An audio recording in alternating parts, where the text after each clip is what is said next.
मोदी सरकार की दूसरी कार्यकाल का दूसरा बजट, कोरोना के बाद का पहला बजट। अर्थशास्त्रियों की क्या है राय, आम जनता क्या चाहती है इस बार बजट से, जानेंगे सब मेरे साथ। आप देखते रहिए ABC news. Let's talk budget Anchal Dubey के साथ।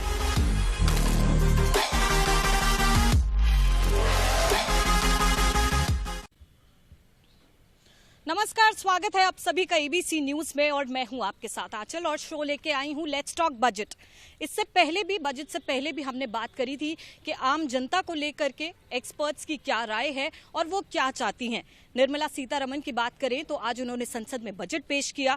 1952 के बाद की बात करें तो इस बार की अर्थव्यवस्था वाकई में बहुत खराब है, पहली बार इतनी खराब स्थिति में आई है। अब इसके बाद का जो बजट रखा गया है उसमें तमाम तरह के वादे और दावे किए गए हैं, तो उन वादों और दावों की बात करें तो कितनी सच्चाई है उसका विश्लेषण करेंगे। हमारे साथ तमाम एक्सपर्ट जुड़े हैं, तमाम तरह की राजनीतिक पार्टी जुड़ी हैं जो कि अपना पक्ष रखेंगी और बताएंगी कि इस बार बजट में बुनियादी रूप से ये कितना मजबूत रहने वाला है। सबसे पहले मैं आपको इंट्रोडक्शन करा दूं हमारे एक्सपर्ट्स के साथ। हमारे साथ अतुल कनौडिया जी हैं जो कि स्टॉक ब्रोकर हैं, बात रखेंगे बिजनेस को लेकर के इस बार शेयर मार्केट पे क्या फर्क पड़ा है। हमारे साथ डॉक्टर शैलेंद्र दीक्षित हैं जो कि कांग्रेस की तरफ से अपना पक्ष रखेंगे। अनूप अवस्थी जी हैं जो कि सरकार की तरफ से यानी कि भाजपा की तरफ से अपना पक्ष रखेंगे। उमेश यादव हैं, इससे पहले भी हमारे साथ शो पे जुड़े थे, इकोनॉमिस्ट हैं, वो बताएंगे कि इस बार के बजट में क्या कुछ खास रहा है आम जनता के लिए। और साथ ही साथ डॉक्टर राज तिलक हैं जो कि हेल्थ केयर सेक्टर को लेकर के बात करेंगे। इस बार बजट में जिस तरह का वृद्धि की गई है बजट सेक्टर को लेकर के, तो उसको लेकर के भी बात करेंगे। सबसे पहले बहुत जल्दी से मैं सबसे छोटी छोटी टिप्पणी लूंगी इस बार के बजट को लेकर के। सर, सबसे पहले आप बताइए कि इस बार बजट जो आया है उसमें क्या खास देखने को मिला है। जब कोई उम्मीद होती है कि कुछ दंड लगने वाला है, कोरोना काल में उम्मीद थी कि कोई ऐसा ना हो कोरोना सेस लग जाए। कोरोना सेस न लगना अपने आप में इसको दर्शाता है कि ये बहुत ही अच्छा बजट है। ठीक है सर, आप बताइए इस बार का जो बजट है उसको लेकर के क्या कुछ खास उम्मीदें जताई जा रही थी और क्या निकला है। देखिए, कहाँ तो चिराग तय था हर एक घर के लिए और कहाँ चिराग मयस्सर नहीं शहर के लिए। हम इस तंगहाली से निकले हैं और उम्मीदों का तो काफिला था हमारे जहन में, लेकिन जो कुछ मिला है वो ऊंट में जीरा रखने को काफ़ी है। इससे ज़्यादा शायद ना गुंजाइश थी और ना हमें मिल सका। अफसोस रहेगा, शायद आगे आने वाले समय में ठीक किया जा सके। ठीक है, उम्मीदों का काफिला था, डॉक्टर राज तिलक ने बताया। इसी के साथ मैं अगले गेस्ट की तरफ जो कि भाजपा की तरफ से हैं, अनूप अवस्थी जी, वो अपना पक्ष रखेंगे। सर बताइए इस बार। नहीं, निश्चित तौर पर देखिए कि जिस तरीके का कोविड अभी पिछले वर्ष गया और उस मंदी के दौर में एक ऐतिहासिक बजट जो आज निर्मला सीतारमण जी ने पेश किया, जिसमें तमाम संभावनाएं देश की जनता के लिए, नौजवानों के लिए, किसानों के लिए मिश्रित तरीके से की गई हैं। ये निश्चित तौर पर देश को दिशा और दशा बदलने वाला बजट है। ठीक है, शैलेंद्र जी आप बताएं इस बार का जो बजट है उसमें क्या खास रहा है। देखिए, भाजपा सरकार के वित्त मंत्री जी ने जो बजट दिया है वो आधारहीन बजट है। इसमें आय कम, खर्चा बहुत ज़्यादा है, अनुमान बहुत ज़्यादा लगाए गए हैं और मैं कह सकता हूं कि सरकार इस देश की सारी संपत्ति सब कुछ बेचने पर आमादा हो गई है। तो मुझे लगता है कि जो वर्तमान हालात हैं वो और ख़राब होंगे और देश की आर्थिक स्थिति को ये नकारात्मक असर देने जा रहा है ये बजट, और ये निराशा बढ़ा रहा लोगों में। महंगाई भी बढ़ाएगा और निराशा भी बढ़ेगी, रोजगार के अवसर भी इसमें नहीं मिलने वाले हैं और ये बजट अब तक का सबसे फिसड्डी बजट साबित होगा। ठीक है, इस बार का जो बजट है वो सबसे ज़्यादा फिसड्डी बजट है। इसी के साथ इकोनॉमिस्ट हैं हमारे साथ उमेश यादव जी, वो बताएंगे कि इस बार का जो बजट है वो वाकई में किस तरह से खास रहा है या नहीं रहा है। सर बताइए। अचल जी, एक शेर बोलना चाहूँगा कि ताकत कम और गुस्सा ज़्यादा, ये लक्षण पिट जाने के। इनकम कम और खर्चा ज़्यादा, ये लक्षण मिट जाने के। बस बजट के मामले में मैं यही कहूँगा। ठीक है, तो शेर से इन्होंने अपनी बात खत्म की है। मैं तमाम एक्सपर्ट्स की एक एक करके राय जानूंगी कि इस बार का बजट में क्या कुछ आम जनता को वादे किए गए हैं और अगर मजबूती की बात करेंगे तो ये वाकई में मजबूत है या सिर्फ बातों के लिए एक लॉलीपॉप पकड़ा दी गई है। तो सर सबसे पहले आप बताइए कि इस बार का जो बजट है उसको लेकर के आम जनता की जेब में क्या जाने वाला है। देखिए, आज की तारीख में आम जनता की जेब से न निकले, यही अपने आप में बहुत बड़ी उपलब्धि होगी। उम्मीद थी कि ऐसा ना हो, कुछ लगा दें, टैक्स लगा दें, कुछ स्लैब स्ट्रक्चर बढ़ा दें, वो इन्होंने नहीं किया। उल्टा इन्होंने उसको मेंटेन किया है।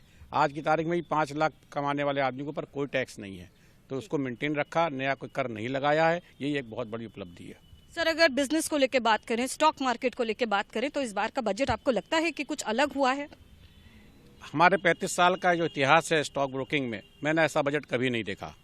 जो आज के रिजल्ट आज का जो दिखा रहा है, सवेरे हमारा स्टॉक मार्केट क्या था और इस समय आज बंदी के समय क्या हुआ है। सवेरे 300 पॉइंट सेंसेक्स ऊंचा था, इसमें 2200 पॉइंट सेंसेक्स ऊंचा है। ये सेंसेक्स किसी का नहीं है, ये पूरा दुनिया देख रही है, दुनिया उसके अंदर पार्टिसिपेट करती है। तो इसके रिजल्ट इसके जो बता रहे हैं कि ये रिजल्ट बहुत अच्छा है और बजट बहुत अच्छा है। ठीक है, तो ये सेंसेक्स जो है ये पूरी दुनिया देख रही है और अपनी राय रख रही है इसी को लेकर। सर आप बताइए, इस बार के बजट को लेकर के अगर हेल्थ केयर सेक्टर की बात करें तो बजट बढ़ाया गया है, आत्मनिर्भर भारत की तरफ, स्वस्थ भारत की तरफ कदम और आगे से मजबूती से बढ़ाए गए हैं। तो इस बार आपको क्या लगता है, ये खोखले वादे और दावे हैं या इसमें कुछ सच्चाई भी है? देखिए, एक चीज तो सकारात्मक है और वो ये है कि 35,000 करोड़ रुपया जो वैक्सीन के लिए रखा गया है, उसको देख के ऐसा लगता है कि हमारी देश की जो 1.25 अरब पॉपुलेशन है और 100 और देशों को जो हम वैक्सीन के लिए कमिटेड हैं, हम सबको वैक्सीन फ्री ऑफ कॉस्ट लगेगी।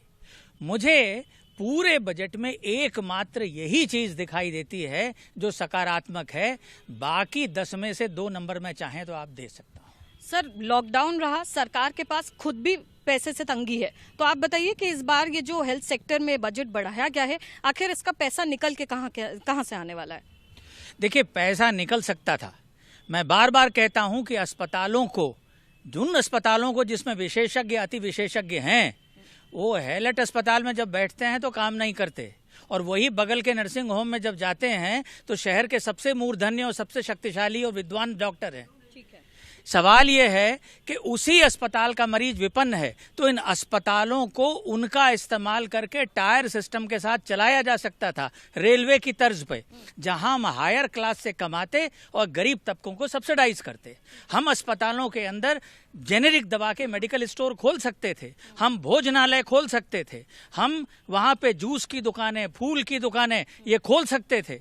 हम कुछ ऐसा बता सकते थे कि हमारे पास में जो मेडिकल टूरिज्म के लिए लोग आएंगे उसको हम बढ़ावा देते और यूं हम फॉरेन डायरेक्ट और इनडायरेक्ट इन्वेस्टमेंट कमाते। लेकिन ये बजट बिल्कुल खामोश है। एक विजन डॉक्यूमेंट जरूर दिया गया है और दूसरी बड़ी खबर जरूर एक दिखाई देती है कि पर्यावरण को लेके, वो चाहे जल प्रदूषण हो, वायु प्रदूषण हो, चाहे स्वच्छता अभियान हो, हम कम से कम ये कमिट करते हैं कि हम इस दिशा में चलेंगे। लेकिन कमिट तो हम बहुत कुछ कर सकते हैं और शब्दों की कोई कमी नहीं है। लफाजी बहुत बढ़िया थी, मजा आ गया। ठीक है, लफाजी बहुत बढ़िया थी। डॉक्टर, मैं आपसे एक और सवाल पूछना चाहूंगी कि हेल्थ सेक्टर को लेकर के क्या सरकार अभी चेती है कोरोना के बाद से, या आपको लगता है ये पहले भी इन्हें काम कर देना चाहिए था? बहुत देरी से आए, पर आए तो सही। मैं ये कहने की स्थिति में नहीं हूं कि देर आए और दुरुस्त आए। मुझे लगता है देर आए और अभी और देर बाकी है।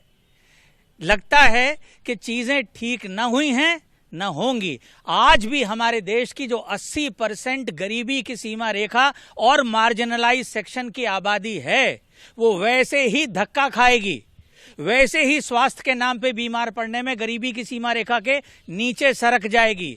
वो वैसे ही दवाइयों के लिए झिकझिक करेगी और उसको वो नहीं मिलेंगी। उसे आज भी जांचों के नाम पे वही करना पड़ेगा।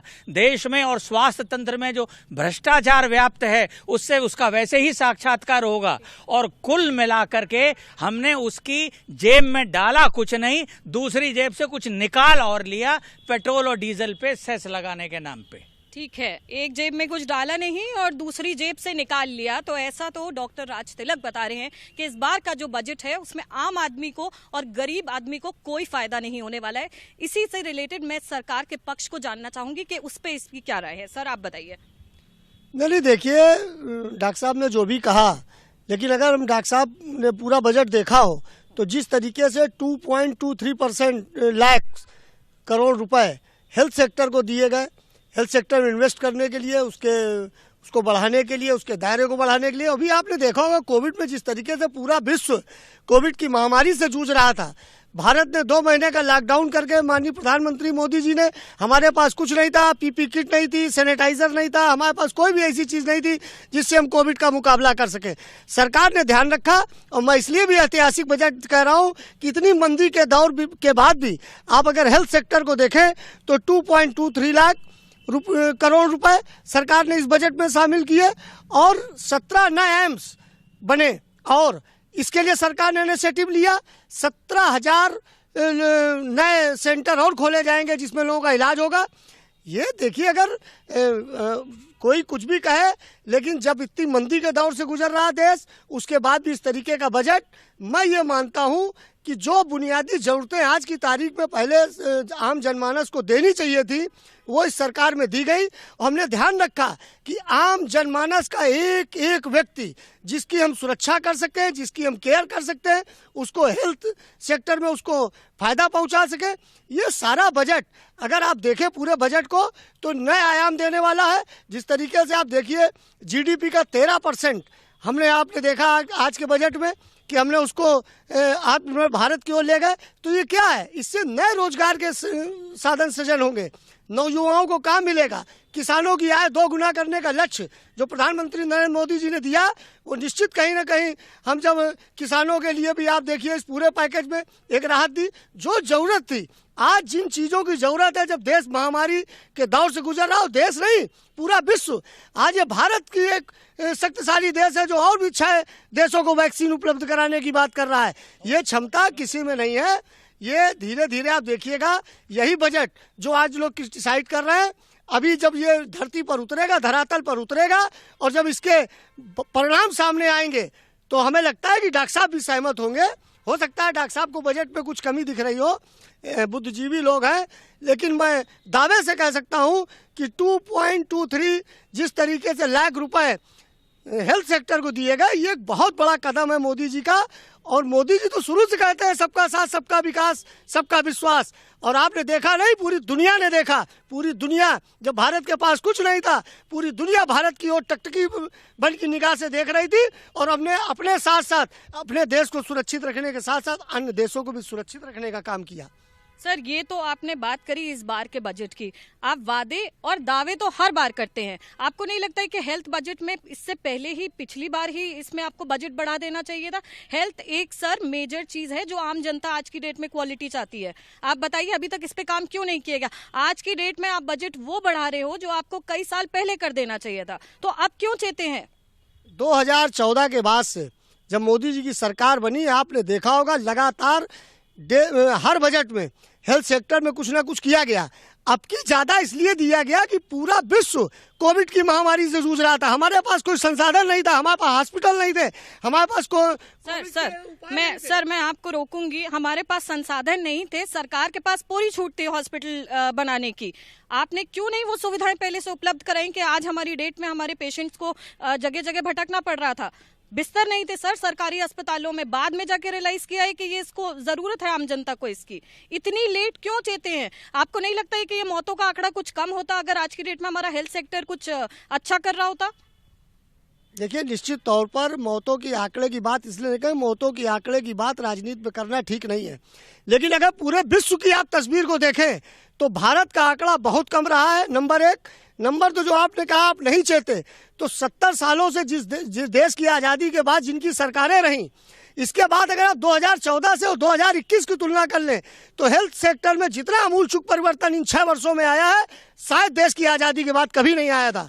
और ये हम नहीं कह रहे हैं, ये आंकड़े बता रहे हैं, ये फैसिलिटीज बता रही हैं। और यही कारण था कि कोविड जैसी महामारी से लड़ने की क्षमता भारत जैसे देश में थी और भारत ने उसको मजबूती से लड़ा। आम जनमानस सरकार के साथ खड़ा रहा, मोदी जी के साथ खड़ा रहा। मोदी जी ने 2 महीने का लॉकडाउन करके जीने का तरीका सिखाया, तमाम तरीके के संसाधन इस देश को उपलब्ध कराए, हम जनमानस को उपलब्ध कराए। धीरे धीरे डे बाई डे हम लोग लगातार हेल्थ सेक्टर में, अभी आप कहेंगी, अभी आप देखिए एजुकेशन पे भी सरकार ने एक इनिशिएटिव लिया है। 70 सालों से इस देश को बदहाल करके रखा था जिन सरकारों ने, उसको ठीक करने में थोड़ा समय लगेगा। सर 2 टर्म से आपकी सरकार है, आपको नहीं लगता है ये काफी टाइम है आपके जो बिगड़े हुए हालात हैं उसको ठीक करने के लिए? कहीं जमीनी स्तर पे कुछ दिखना चाहिए था परिवर्तन। देखिए 2 टर्म से जो मेरी सरकार है, देश की जनता ने 2014 के बाद 2019 में भी इसीलिए हमको बैठाया कि हमने इस देश के लिए काम किया। अगर हमने इस देश के लिए काम न किया होता तो माननीय नरेंद्र मोदी के नेतृत्व में दोबारा सरकार न बनती।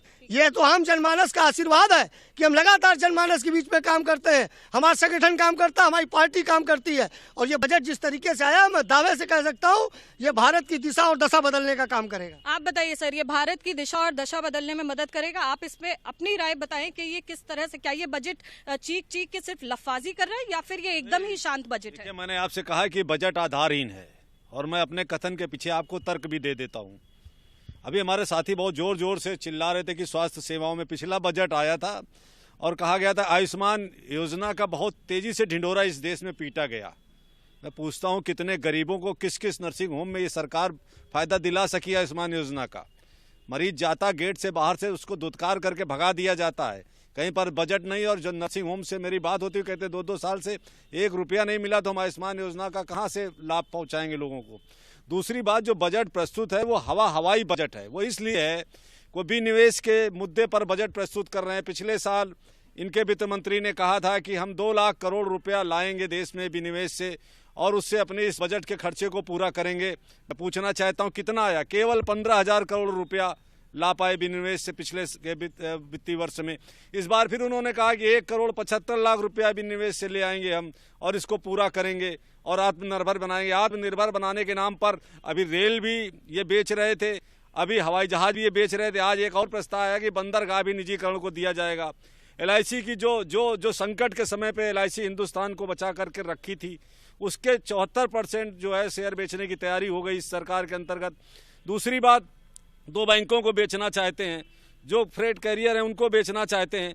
तो आखिर आप सब कुछ बेच करके इस देश को चलाना चाहते हैं या कुछ आपके पास प्रोजेक्ट है जिसके आधार पर चलाना चाहते हैं?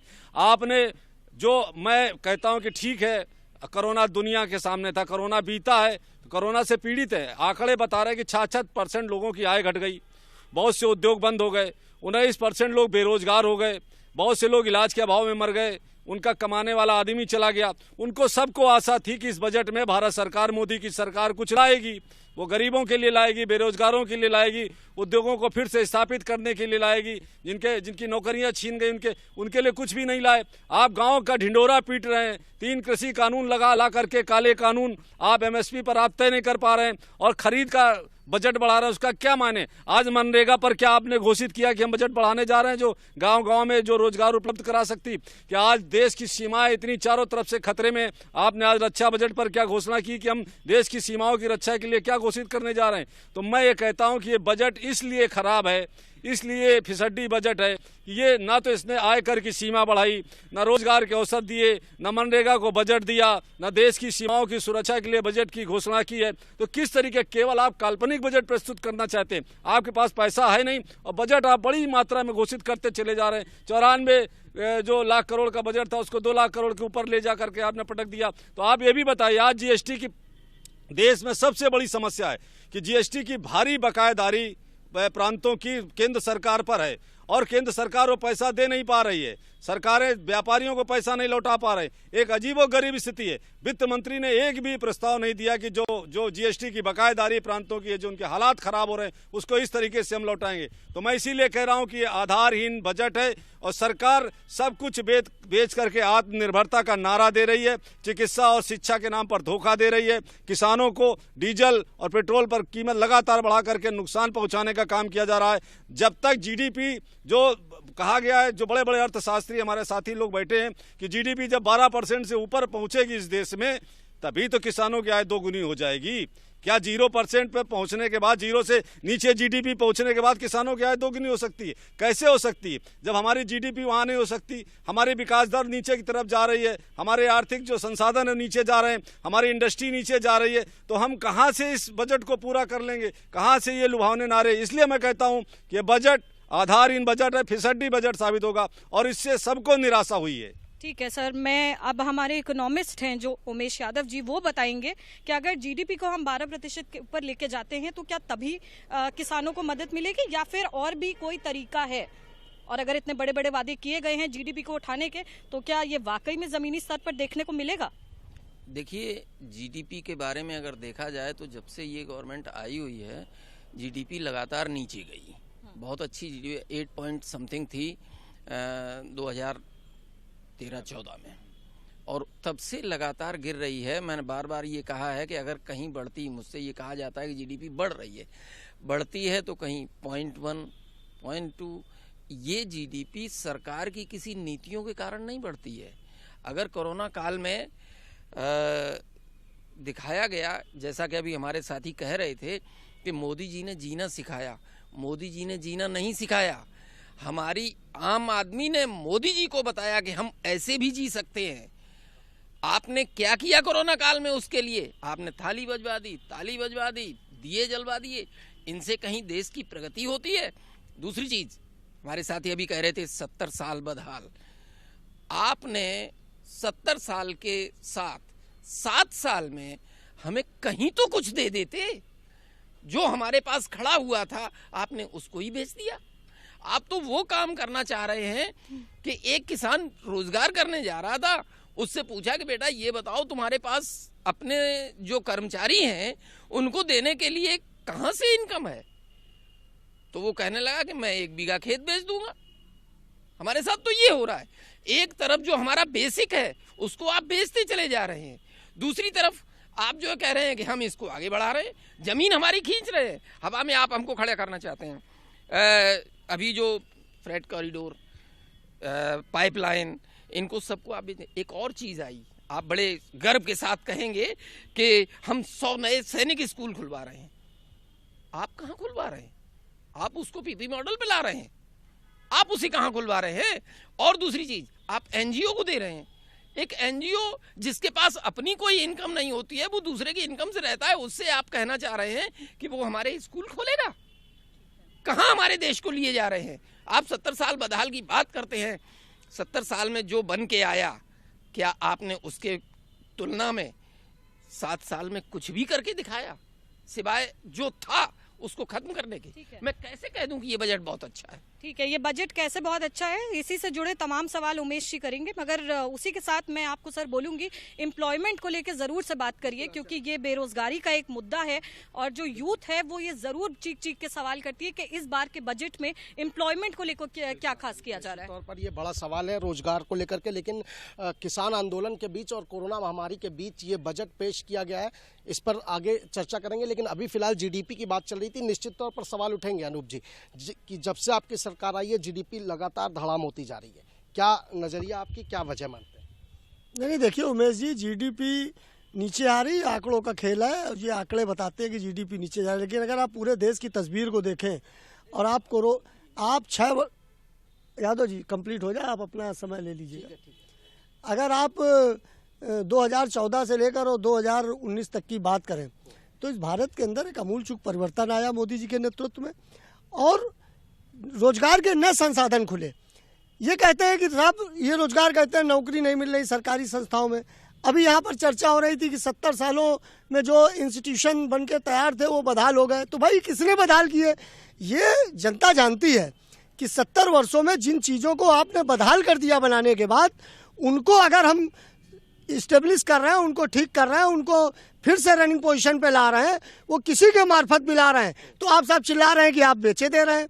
अगर हम किसी को पीपीपी मॉडल पर, अभी डॉक्टर साहब कह रहे थे कि हैलेट में अच्छे डॉक्टर्स हैं और वहाँ पर इलाज लोग नहीं कराते, बाहर कराते, लेकिन अगर वो पीपीपी मॉडल पर जनरेट होगा, आम जनमानस को लाभ मिलेगा, तो आम जनमानस को लाभ मिलने के लिए जो भी योजनाएं क्रियान्वित करनी पड़ेंगी वो मोदी जी की सरकार करेगी। ठीक बात है सर।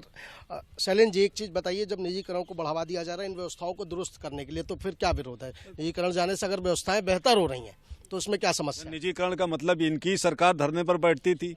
इस देश में 70 साल में किसी ने हवाई अड्डे का नाम चौथी चरण से खटाका डानी हवाई अड्डा तो नहीं रखवाया, किसी ने लाल किले को तो नहीं बेच दिया। क्या हम अपने ताजमहल को बेच देंगे? कल हमारे पास अगर संकट होगा क्या हम अपने शहीदों के स्मारकों को बेचने लगेंगे? क्या ये आत्मनिर्भरता है? फिर आप सरकार क्या है? आपके पास मैनेजमेंट क्या है? आपके पास आय और व्यय के साधनों का तरीका क्या है? क्या तेजस बेच करके, बंदरगाह बेच करके, LIC जो हिंदुस्तान की रीढ़ है, जो किसी भी संकट के समय, युद्ध के समय ये फक्र से कहा जाता था कि हमारे पास LIC है, इसके पास इतना फंड, हमारे पास RBI है, RBI के फंड्स को आप निकाल लेंगे जो देश के लिए जरूरी है। तो देश के संसाधनों को बेच करके आप खड़े होंगे क्या? हम गाड़ी से, बड़ी गाड़ी से घूमेंगे तो अपने गांव की जमीन बेच करके घूमेंगे? हम कमा करके गाड़ी क्यों नहीं खरीदते? हमारी योजनाएं इतनी खराब क्यों हैं कि हम काम नहीं ले पा रहे हैं ब्यूरोक्रेसी से? हमारी योजनाएं 70 साल पर आरोप क्या लगाते हैं? 70 साल में तो इस देश में जो कांग्रेस ने दिया उसको आप छू नहीं सकते। आप केवल एक रोते रहिए जनता के बीच में।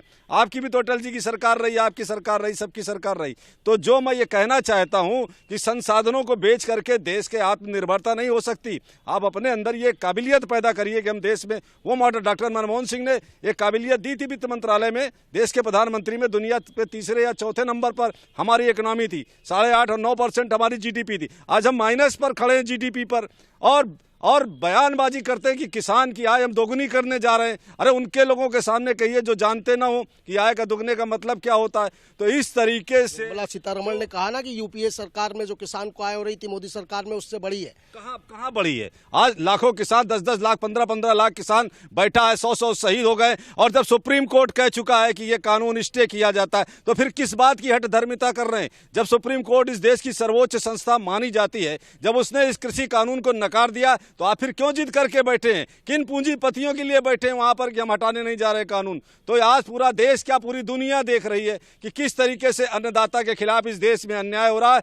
और किस तरीके से वो शहादत दे रहा है। ठंडी रात में वो दिल्ली की सड़कों पर बैठ करके मर रहा है और देश के प्रधानमंत्री के पास समय नहीं उसकी बात सुनने के लिए। तो जो आज हालात है वो सब देख रहे हैं। हम तो जय जवान जय किसान का नारा लेकर के आए थे हिंदुस्तान में। ये जय जवान और जय किसान को लड़ा करके मारने का काम करने का भारतीय जनता पार्टी काम कर रही। इसलिए मैं कह रहा हूं कि जो ये कहते थे कि ये जो बयानबाजी है, जो ये वादे हैं, ये सब केवल चुनाव के लिए है, चुनावी वादे, जुमले हैं। ये जुमलेबाज की सरकार साबित हो रही है। ये देश को कुछ दे नहीं पाएगी, मुझे ऐसा साफ साफ लगता है। निजीकरण को बढ़ावा दिया जा रहा है, उससे रोजगार तो जाहिर सी बात है कि बढ़ेंगे। तो आप अगर रोजगार की बात करते हैं तो सरकार कहेगी कि हम रोजगार बढ़ाने की कोशिश करते हैं। कहाँ रोजगार बढ़े? रोजगार के अवसर घटे 7 साल के अंदर। ये शुरू से निजीकरण कर रहे हैं। LIC पर 74% का आसपास कर दिया। तो देश के पास कुछ रखेंगे कि सब विदेशी लोगों को ही दे देंगे? अतुल कनोडिया जी से जवाब लेंगे, क्योंकि बम्पर ऐलान किए गए विनिवेश को लेकर के हेल्थ सेक्टर में। निश्चित तौर पर अगर हम बात करें इंश्योरेंस सेक्टर में 74% कर दिया गया इजाफा, तो इससे क्या लाभ होने वाला है? देखिए, जब बाहर की इन्वेस्टमेंट होता है, फॉरेन इन्वेस्टमेंट होता है, उसकी सेफ्टी का भी ध्यान रखना पड़ता है। उन्होंने, गवर्नमेंट ने अपनी बजट में रखा है कि बाहर के जो निवेश करेंगे उनकी सतर्कता के लिए यहाँ का पार्टिसिपेशन ज़्यादा होगा। आप जो देखिए, इस समय पिछली साल जो इनकम टैक्स रिटर्न फाइल हुए हैं वो 6.5 करोड़ इन्वेस्टर के रिटर्न फाइल हुए हैं। ये क्या दर्शाता है? उसके पहले 3.5 करोड़ थे। अगर 3 करोड़ लोग ने ज़्यादा बढ़ाया, रिटर्न बढ़ाए, इसका मतलब क्या उसमें उन्नति हुई है, देश में सब में अलर्टनेस हुई है, इसके प्रति कंप्लायंस बढ़ी है। GST की आप देखिए, पिछले महीने जो GST का कलेक्शन हुआ है, रिकॉर्ड कलेक्शन हुआ है 1.2 लाख करोड़। ये जब आप एम्प्लॉयमेंट के फिगर्स देखिए, जब ESI और PF के डाटा देखिए, उसमें दिखा रहे हैं कि लाख बढ़े, 2 लाख बढ़े, बढ़ तो रही है एम्प्लॉयमेंट। और जब आपका डिसइन्वेस्टमेंट होगा उसका वो पैसा लगेगा। अब ये आपके उसके हेल्थ सेक्टर में उन्होंने कहा 6,500 करोड़ रुपये, उसमें 65,000 करोड़ उसमें आने वाला है। एक चीज़ जरूर चाहते थे सरकार से इस बार हम लोग कि जो हेल्थ में जो कोरोना की वजह से इतना खर्चा लोगों का बढ़ गया, जब अस्पताल जाता है आदमी तो उसको 2-4 लाख रुपए तो ऐसे ही खर्च हो जाते हैं। इसको एक अपने एक्सपेंस माना जाए और उसकी जो टैक्सेबल जो इनकम है उससे उसको हटाया जाए। ये सबसे बड़ी रिलीफ हो सकती थी, जो कि इस समय जो है नीड ऑफ द आवर जिसे कहेंगे, वो होना चाहिए था, जिस पर उन्होंने कुछ भी ध्यान नहीं दिया। कोई इसकी जो आपके जो इंश्योरेंस है, मेडिकल क्लेम जो होता है, उसके ऊपर कुछ नहीं बढ़ाई, लिमिट नहीं बढ़ाई, 80C की लिमिट नहीं बढ़ाई। इन सब में थोड़ा विचार करने की जरूर था। अदरवाइज ये बजट बहुत अच्छा है। सर, GDP लगातार गिरती जा रही है, जिस तरीके से अभी चर्चा भी हुई, उस पर क्या वजह मानते हैं आप? देखिए, फिर GDP एक आंकड़ों का खेल है। उसके अंदर ना तो बहुत लोग समझते हैं उस चीज़ को, ना बहुत पब्लिकली उसका प्रचार होता है। उसे कैलकुलेशन का किसी को बहुत मालूम नहीं है इसको। पर एक GDP जरूर एक सिस्टम है मेजर का, उसको करा जाता है, गिरी है। और जो हालात हैं, जो इस साल का बजट है, उससे पक्का इसमें इम्प्रूवमेंट आएगा।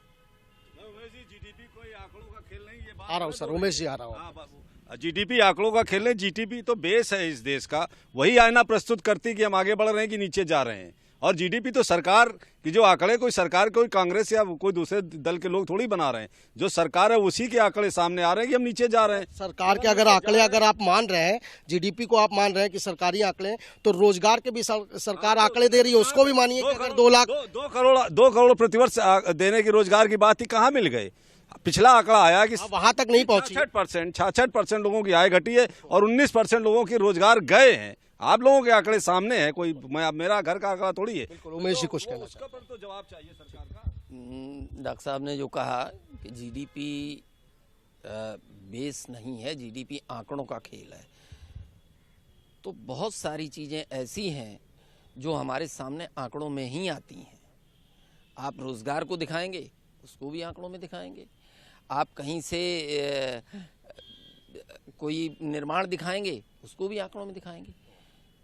जीडीपी जो बेस ईयर चल रहा था, हमारी वर्तमान सरकार ने आकर के अपने सामने ला करके उस बेस ईयर को बदल के, अगर ये जीडीपी जो इस समय हमको दिखाई जा रही है कहीं पुराने बेस ईयर में होती तो ये बहुत ज़्यादा माइनस में होती।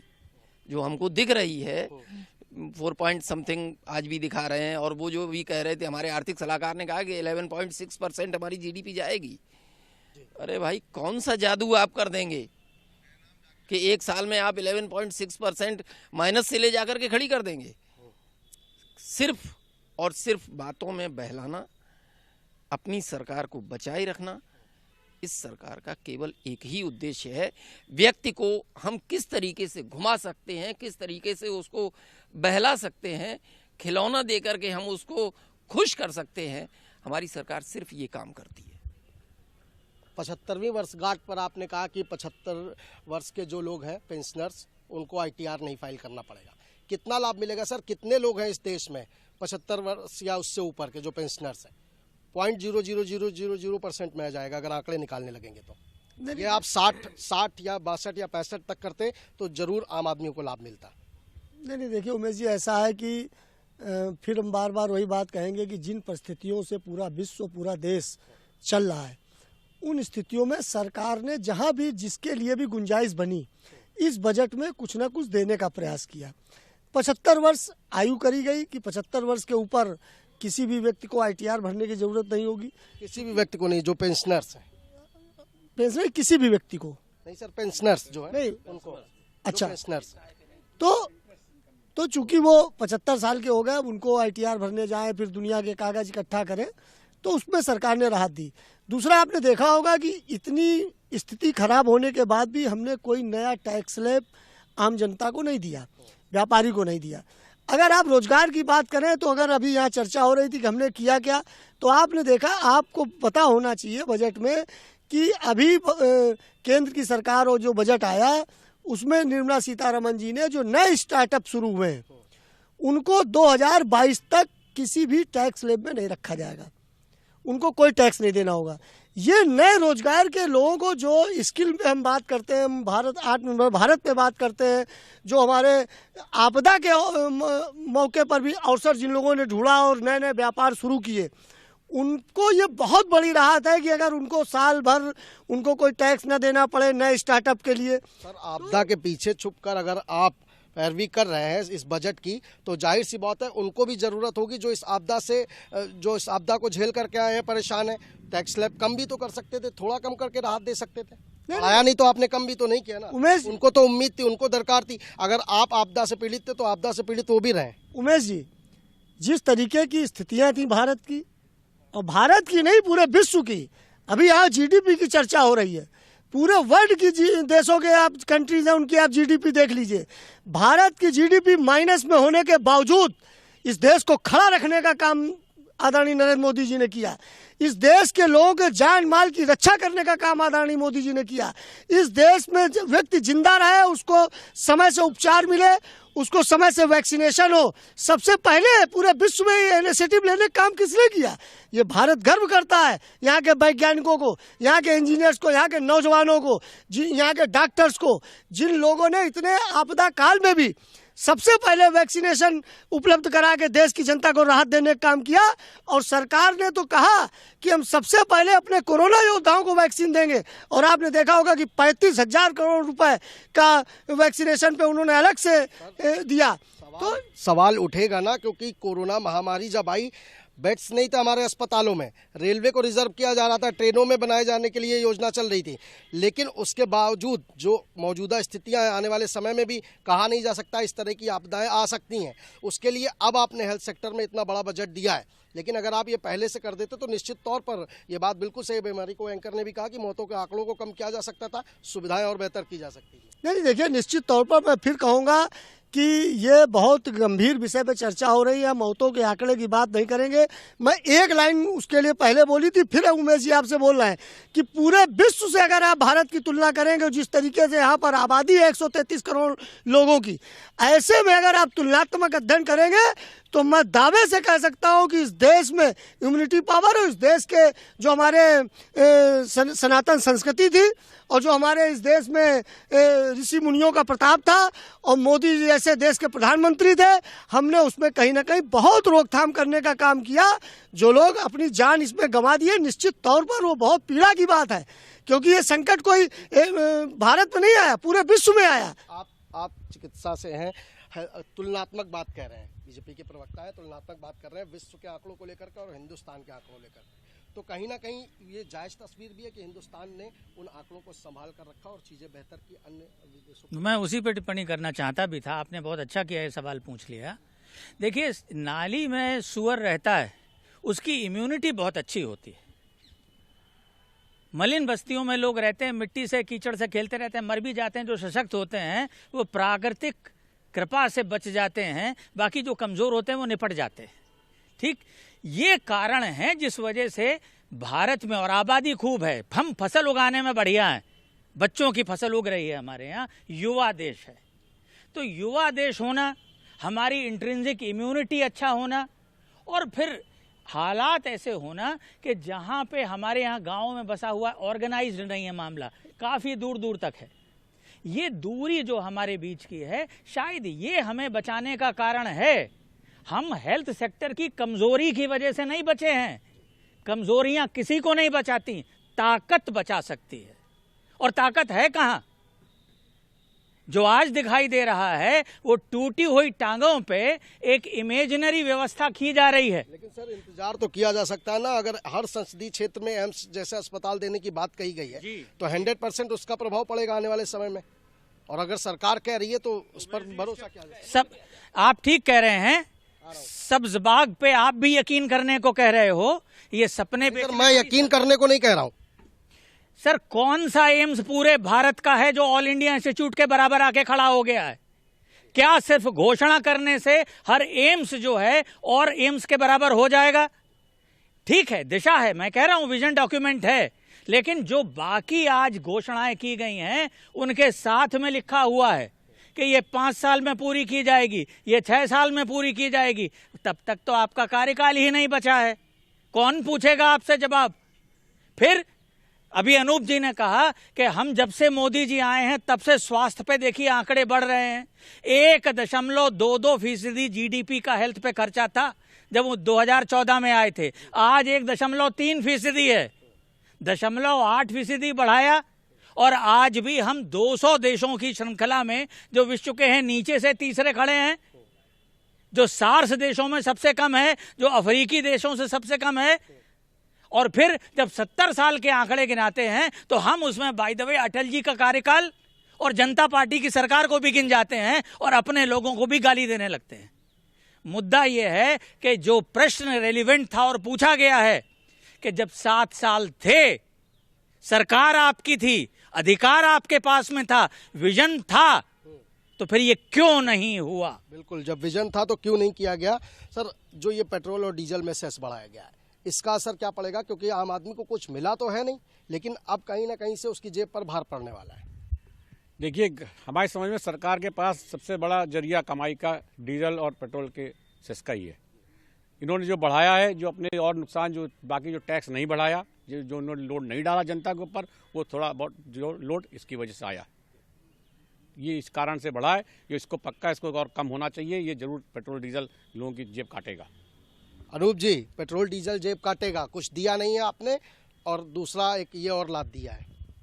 नहीं, निश्चित तौर पर देखिए उमेश जी, जब हम जय जवान जय किसान का नारा अभी हमारे शैलेंद्र भाई दे रहे थे, और जब हम किसानों के लिए इतनी बड़ी, जब हम आय 2 गुना और 1.5 गुना करने की बात करते हैं, और जब हम कृषि कानून लाते हैं और किसानों को उससे लाभ पहुंचाने की बात करते हैं, आम जो किसान है उसको लाभ मिलेगा कृषि कानून से। और अगर कृषि कानून नहीं, कृषि हम उसी पे आ रहे हैं, हम उसी पे आ रहे हैं। और अगर हम किसानों के हित के लिए इतनी बड़ी महामारी के बाद भी जब हम कहीं से उनको कुछ रियायत करने की कोशिश में थे, अभी जैसा अग्रवाल जी ने कहा कि हम अगर उसमें सेस लगा के किसानों को राहत देना चाहते हैं, तो ये अभी कह रहे थे यार कि जय जवान जय किसान, और अब जब किसानों पर सेस की बात आएगी तो इसमें भी चिल्लाएंगे। एक्चुअली बेसिकली इनका विपक्ष का काम सिर्फ चिल्लाना है। और तो सर आप भी करते थे, उन्होंने देश में चिल्ला कर 17 सालों में गवर्नमेंट इंस्टीट्यूशन के जो हाल किए हैं वो किसी से छुपा नहीं है। और बार बार यहाँ बात हो रही है कि आप अगली बार नहीं आएंगे, तो डॉक्टर साहब 2024 में भी हम आएंगे। ठीक है सर, आइएगा, शुभकामनाएं हैं। फिर से वापस सवाल पर आते हैं, जन कल्याणकारी योजनाएं हमारी धरती पर सर फिर से वापस सवाल पर आते हैं। अनूप जी एक सेकंड, फिर से वापस सवाल पर आते हैं, फिर से सवाल दोहराएंगे। सेस बढ़ाया आपने, आम आदमी को दिया कुछ नहीं, अब उस पर भार डालने जा रहे हैं। नहीं, देखिए उमेश जी, फिर कहेंगे कि अगर हमारे थोड़े से भार से अगर देश के अन्नदाता का कल्याण हो रहा हो तो वो भार नहीं है। अर्थशास्त्री जी हमारे साथ, कैसे अन्नदाता का कल्याण होगा इससे, और अगर हो रहा है तो उसमें समस्या क्या है? मैं आपके सामने एक खाका खींचना चाहता हूं। एक आदमी भयंकर सर्दी में खड़ा हुआ है और उससे ये कहा जा रहा है कि ये अपनी शर्ट उतार के दे दो, इससे हम आपके लिए कोट बनाएंगे और आपको कोट पहनाएंगे। भाई मुझे ये बता दीजिए कि वो कोट पहनने के लिए बचेगा? अरे जब आप सेस बढ़ा रहे हैं, उस पर टैक्स बढ़ा रहे हैं, आदमी के पास देने के लिए है नहीं, आप उससे लेने की बात कर रहे हैं। अरे भाई अगर कुछ बढ़ाना है तो उसकी आमदनी को तो बढ़ाइए जिससे वो आपके साथ खड़ा हो सके। हमारी समझ में तो ये नहीं आ रहा है कि आप बार बार ये कह रहे हैं कि हमने टैक्स बढ़ाया नहीं, हमने टैक्स बढ़ाया नहीं। अरे भाई टैक्स बढ़ाया नहीं तो उसको दिया क्या? ठीक बात है, क्या टैक्स बढ़ाया नहीं तो दिया क्या? शैलेंद्र दीक्षित जी, आपने अभिभाषण के दौरान, राष्ट्रपति के उसके दौरान भी हंगामा हुआ, आज भी कांग्रेस के जो सांसद है वो काला कपड़ा पहन के विरोध करने बजट से पहले ही पहुंच गए। सर सुझाव दीजिए ना सरकार को, अगर आपको लगता है कि नहीं ये चीज़ें ठीक नहीं हो रही हैं, सुझाव दीजिए, बात करिए, उनसे आगे बढ़ाइए रास्तों। जिस तरीके से देश में लोकतांत्रिक संस्थाओं का हनन किया जा रहा है, जिस तरीके से तानाशाहीपूर्ण सरकार चलाई जा रही है, जिस तरीके से जो यहाँ की जो CBI और ED का प्रयोग किया जा रहा है, तो क्या विपक्ष अपनी आवाज़ भी नहीं उठाएगा? जिस तरीके से कृषि कानून को लोकसभा और राज्यसभा में पारित किया गया, अगर इस तरीके से बेईमानी होती तो इनकी अटल जी की सरकार एक वोट से न गिर जाती, वो भी ध्वनिमत से पारित हो जाती और सरकार अटल जी पूरा करते। तो जब लोकतांत्रिक तरीके को कमजोर किया जा रहा था, हमारे पास रास्ता क्या है? हम तो विरोध करेंगे ही। हम इसलिए विरोध करेंगे कि आप पिछले बजट में भी कई एम्स बनाने वाले थे, इस बजट में आते आते भूल गए।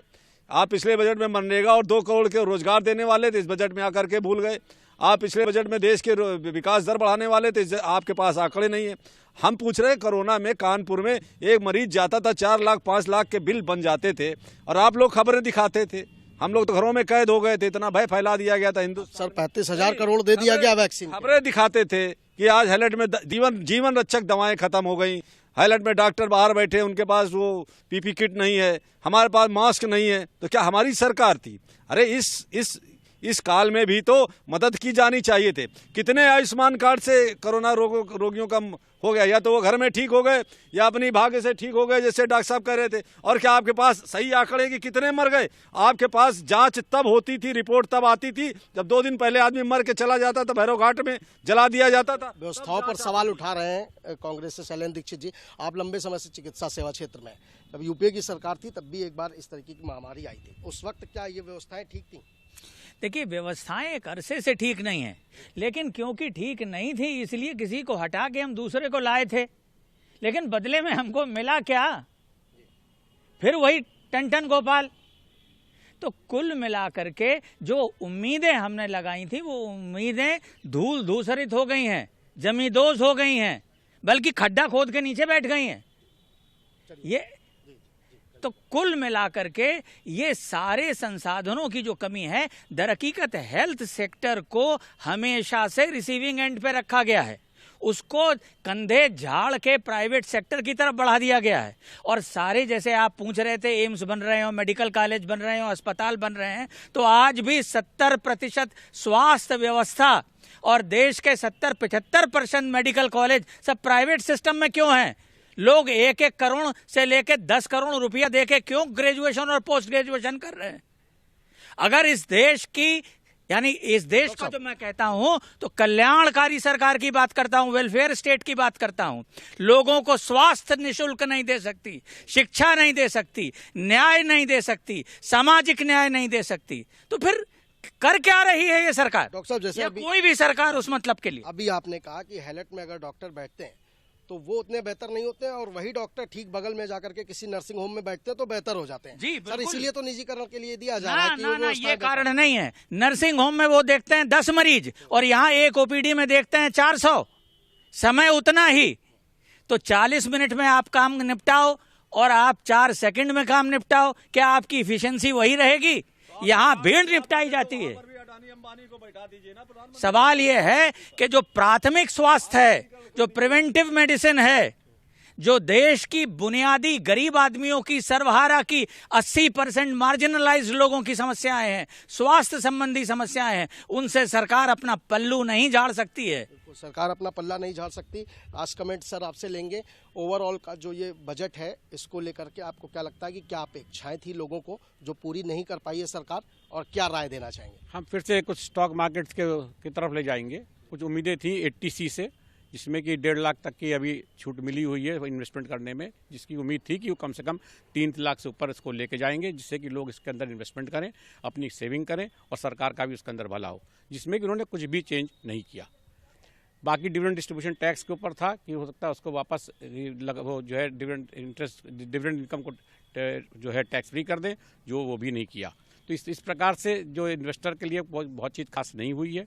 पर ओवरऑल देखा जाए, जो मार्केट जो कोरोना का काल जिस समय मार्च में लास्ट ईयर स्टार्ट हुआ था, जो नीचे में सेंसेक्स 26-27 हज़ार चला गया था, जो आज आकर के 50,000 सेंसेक्स पर आ गया है, तो ये अपने आप में दर्शाता है कि लोग बहुत खुश हैं, जो यहाँ की इंडस्ट्री से खुश हैं, यहाँ के डेवलपमेंट से खुश हैं, यहाँ पे इन्वेस्टमेंट का कल्चर बढ़ रहा है, लोग इसके अंदर पैसा लगाना चाहते हैं, अपने आप को सुरक्षित महसूस करते हैं। ठीक है। स्वास्थ्य के बारे में एक बात और कहना चाहूँगा सर, अभी आंकड़े दिए थे अनूप जी ने, स्वास्थ्य के जो बजट पेश हुआ है उसके, सरकार ने इस बजट में खुद कहा है कि हमने अपना एक्सपेंडिचर 137% बढ़ाया है, यानी 37% सिर्फ ज्यादा है, यानी जो था उसका 1/3। मैंने बताया पहले कहते हुए कि हम दरकार थी, जबकि दुगने नहीं साहब, 5 गुने 10 गुने की दरकार थी हमको, और दिया है 1/3 ज्यादा। और उस 1/3 ज्यादा में अधिकांश हिस्सा जो है वो कोरोना वैक्सीन का, उसके लिए हम धन्यवाद करते हैं कि आम आदमी तक पहुंची है। लेकिन उसके सिवा क्या, बाकी चीजें हम ठगे से रह गए और सपने बेचे गए, हम सपने खरीद के चले आए, जुमले आए, बड़ा सुनने में अच्छा लगा, बड़े कलाकार लोग हैं।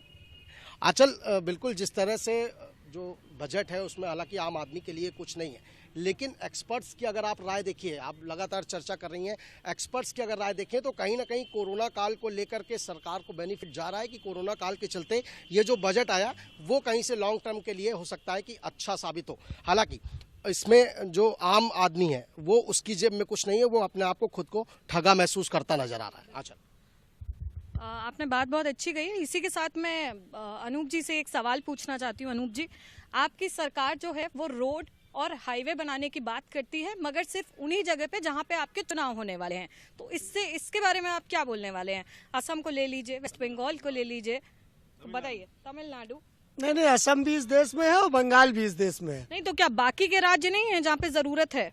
मैडम बोले, बंगाल भी इस देश में है, असम भी इस देश में, उत्तर प्रदेश भी इस देश में है। अगर आप इंफ्रास्ट्रक्चर की बात करें और रोडों की बात करें और जिस तरीके से डेवलपमेंट हो रहा है, ये केवल असम बंगाल में नहीं, पूरे देश में हाईवे का जाल बिछाया जा रहा है। अभी आप अटल जी की सरकार की बात कर रहे थे, मैं उस पर भी कहना चाहता हूं कि चतुर्भुज योजना के अंतर्गत जिस तरीके से सड़कों को चौड़ीकरण करने का काम किया गया, ये इससे पहले की सरकारों में भी किया जा सकता था। इसके पहले भी सरकारों में एक्सप्रेस हाईवे बनाए जा सकते थे। ऐसी क्या जो जब बड़े बड़े एक्सप्रेस वे बनेंगे जगह जगह पर, आप चुनाव की बात नहीं, चुनाव तो हर वर्ष, ये इतना बड़ा देश है, 133 करोड़ यहाँ की देश की पॉपुलेशन है, यहाँ पर 29 राज्य हैं, यहाँ रोज हर साल 2 चुनाव होंगे, तो आप हर से कहेंगे वहाँ चुनाव था इसलिए आपने वहाँ पे बजट दे दिया। हम तो जहाँ जरूरत होती है, जहाँ पर बजट देना है, मोदी जी का एक सीधा है कि जहाँ पर डेवलपमेंट नहीं वहाँ डेवलपमेंट होगा, और यही आधार बनाकर बंगाल और असम में जो सड़कों के निर्माण का कार्य की योजनाएं घोषणा की गई उसी संदर्भ में। सर, आपने बजट के लिए बोला कि बाकी भी राज्य हैं जिन पे फोकस किया जा रहा है, तो इस बार बजट में इन्हीं का नाम क्यों बताया गया है? क्या बाकी जगह नहीं है जहाँ पे डेवलपमेंट की जरूरत है? आपने सिर्फ स्पेसिफिकली इनका नाम क्यों बोला है?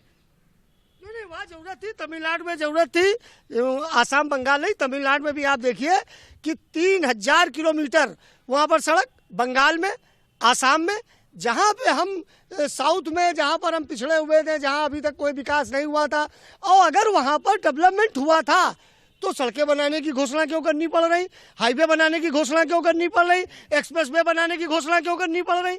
यही कारण है कि वहाँ पर विकास नहीं हुआ था।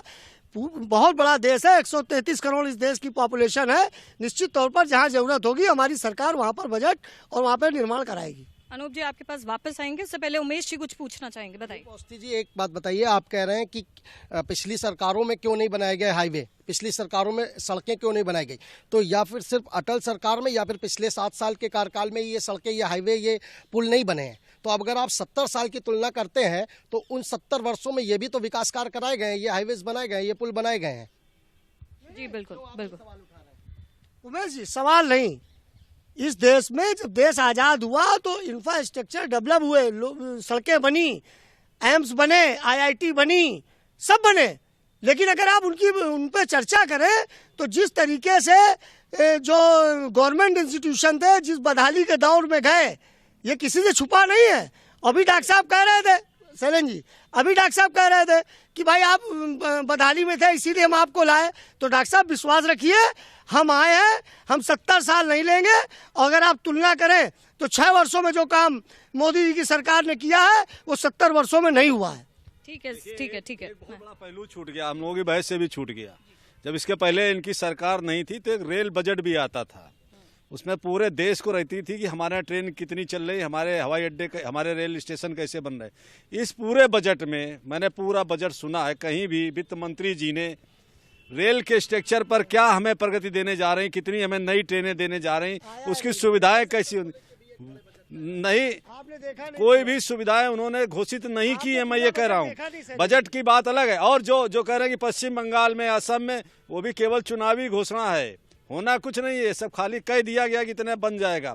और मैं पूछता हूँ, ये जो बहुत से हाईवे बने इस देश में, जो बहुत सी संपत्तियां आप बना कर बेच रहे हैं, जिनको बेच रहे हैं आप, क्या उसको मोदी जी ने बनाया था? क्या वो संपत्तियां भी कांग्रेस के समय पर खड़ी की गई इस देश के अंदर? जब कुछ नहीं था तब हमने खड़ा किया आज़ादी की लड़ाई के बाद। तो जिन्हें आज आप अडानी अंबानी के नाम आज बेच रहे हैं, जो हवाई अड्डे, चंद्रशेखर, जो आज जो लखनऊ का, आज हम लखनऊ के हवाई अड्डे पे जाते हैं तो उसमें लिख गया अडानी जी का हवाई अड्डा। आप रहेंगे तो लाल किला भी बेच देंगे, ताजमहल भी बेच देंगे, मैं पूरी आशा है, और देश का विकास कहेंगे कि हम देश का, जिस देश में सामाजिक समरसता के नाम पर आपने सब्जी के ठेलों को हिंदू मुसलमान कर दिया। एक संकट काल में जब कोरोना काल था, लोग भूखों मर रहे थे, तब आपके संगठन ने इस देश में सब्जी के ठेलों को हिंदू मुसलमान कर दिया।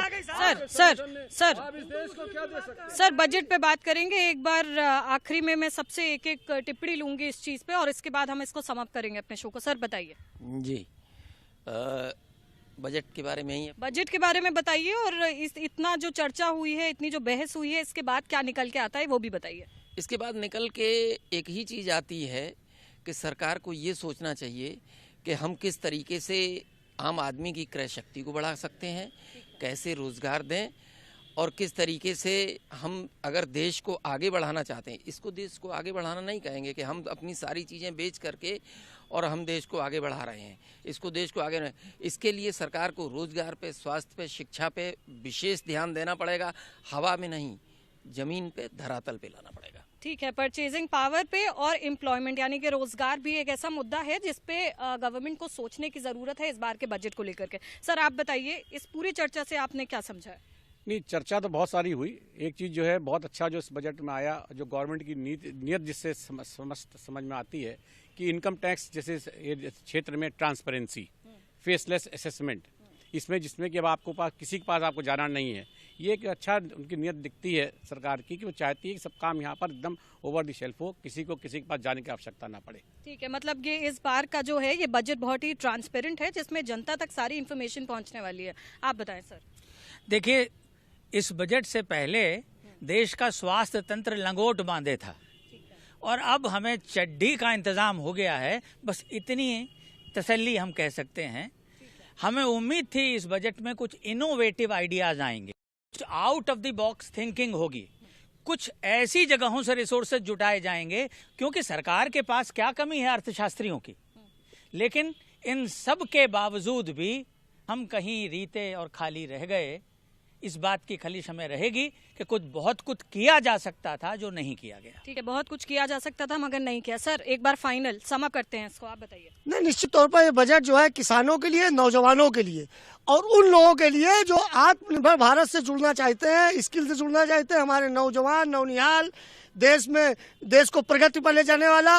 मोदी जी कहते हैं पूरा विश्व जानता है कि 65 करोड़ नौजवानों का देश है, तो 65 करोड़ नौजवानों का देश है तो कैसे ख्याल रखना है उनका, उन सबको इंक्लूड करके ये बजट पेश किया गया और निश्चित तौर पर इसमें रोजगार के संसाधन खुलेंगे। ठीक है, रोजगार के संसाधन खुलेंगे इस बजट के साथ। सर वो तो जमीनी स्तर पे पता लगेगा आगे आने वाले सालों में। आप बताइए सर। देखिए, मैंने जो शुरू में कहा था, मैं फिर कह रहा हूँ कि ये बजट आधारहीन है। इससे किसानों को, जवानों को, नौजवानों को निराशा होगी। हमारी आर्थिक स्थितियाँ और विषम परिस्थितियों में जाएंगी और ये बजट जो परिस्थितियों के हिसाब से बजट नहीं आया है, हम इस बजट से सहमत नहीं हैं। ठीक है, तो तमाम तरह के पक्ष हैं जो रखे जा रहे हैं। राजनीतिक पार्टियां अपना पक्ष बता रही हैं, इकोनॉमिस्ट बता रहे हैं, अर्थशास्त्री बता रहे हैं, हेल्थ सेक्टर के एक्सपर्ट हैं, इवन हमारे यहाँ के जितने जर्नलिस्ट हैं वो भी अपनी राय इस पे देंगे। तमाम तरह के आम जनता से भी हम बात करेंगे। तो इसी के साथ हम लेंगे अपने शो में एक विराम। आप देखते रहिए लेट्स टॉक बजट, बाकी की भी चर्चा करेंगे और इसी के साथ लेते हैं एक छोटा सा ब्रेक। आप देखते रहिए ABC न्यूज़।